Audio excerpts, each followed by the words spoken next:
आप लोगों को भी आदत लगी है 5 बार की। जब तक उधर से आता नहीं तब तक इधर से लगता ही नहीं। या आप इस आवाज की तरफ ध्यान जा रहा है क्या?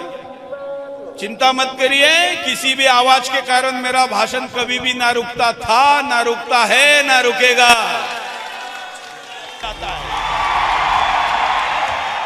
इसलिए उधर देखने की जरूरत नहीं। ये रिकॉर्डिंग जा रही है, प्रशासन भी ध्यान रखे कि ये सुरेश चौहान के का हिंदू शेरों के सामने भाषण है, रुकेगा नहीं। जय श्री राम।